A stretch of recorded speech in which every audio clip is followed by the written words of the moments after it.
आगे आगे मुखिया बन के आगे हमारे प्रत्याशी है, जीत के आगे संगवारी हो आप मन के बीच में हमारे गांव के मुखिया बन के आगे। सुनो दीदी सुनो ताई सुनो डोकरा बाबा, हमारे प्रत्याशी मुखिया बन के आगे बाबा। मुहर लगा के जी मोला जीता देव सबके आशीर्वाद है। मुहर लगा के जी मोला जीता देव सबके आशीर्वाद है। मुखिया मोला बनाए देखर गाड़ा गाड़ा जोहार है। मुखिया मोला बनाए देखर गाड़ा गाड़ा जोहार है। मुहर लगा के जी मोला जीता देव सबके आशीर्वाद है। मुहर लगा के जी मोला जीता देव सबके आशीर्वाद है। मुखिया मोला बनाए देखर गाड़ा गाड़ा जोहार है।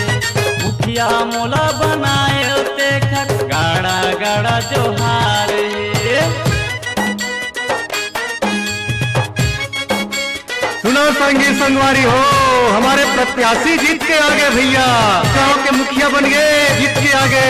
ए बाबा रुक बाबा, ए तुहरे आशीर्वाद है बाबा, पालगत हो बाबा पालगत हो रे आशीर्वाद से जीते हन बाबा।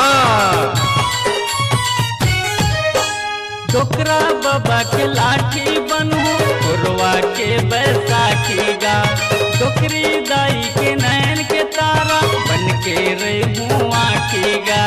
डोकरा बाबा के लाठी बनू उरवा के बैसाखी गा। डोकरी दाई के नैन के तारा बन के रहूं आखी गा। दीदी के दया यो दाई के माया बुआ फूफा के दुलार है।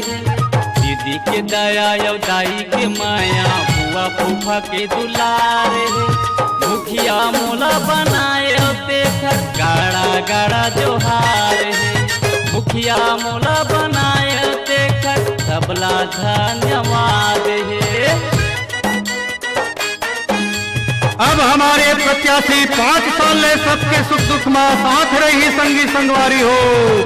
जम्मू मतदाता मन के आशीर्वाद से सहयोग से हमारे मुखिया बन के आए हैं आप मन के बीच में। राम राम बाबा, जय जोहार। छोटे बड़े जम्मू झन के काम करा हूँ पूरा गा।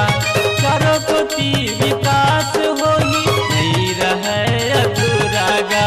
छोटे बड़े जम्मू झन के काम करा हूँ पूरा गा।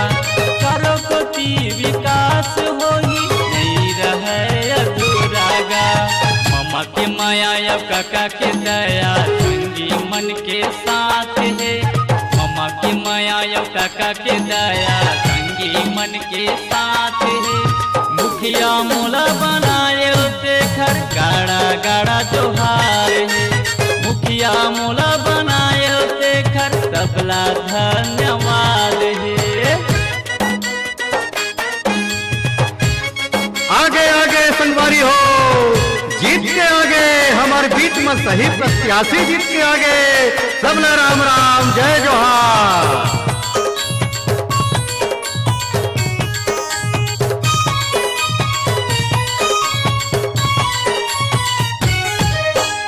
गाँव के अब विकास होई काम होई अब भारी गा। सुनता सलामा काम करा हूँ जम्मू मनाओ खुशहाली गा।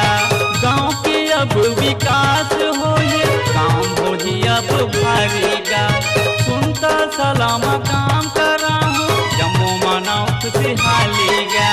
24 घंटा में साथ मारे हूँ दुख दुख माँ तुहार गा। 24 घंटा में साथ मारे हूँ दुख दुख माँ तुहार गा। मुखिया मोला बनाए देखर गाड़ा गाड़ा जोहार है। मुखिया मोला बनाए देखर सबला धन्यवाद है। मुहर लगा के जी मोला जीता देव सबके आशीर्वाद है। मुहर लगा के जी मोला जीता देव सबके आशीर्वाद है। मुखिया मोला बनाए देखर गाड़ा गाड़ा जोहार है। मुखिया मोला बनाए देखर गाड़ा गाड़ा जोहार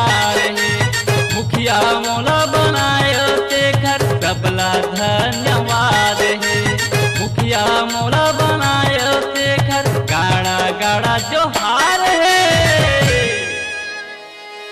हमारे गांव के हमारे क्षेत्र के जम्मो संगवारी भाई मतदाता मल्ला जय जोहार गाड़ा गाड़ा बधाई। जैन हमारे बीच में सही प्रत्याशी ला चुन के लाए हमल्ला यही समय के इंतजार रही से हमल्ला ऐसने प्रत्याशी के उम्मीद रही से उसने प्रत्याशी ला चुन के हमारे बीच में लाए ओखर लिए बहुत बहुत धन्यवाद। जय जोहार जय छत्तीसगढ़।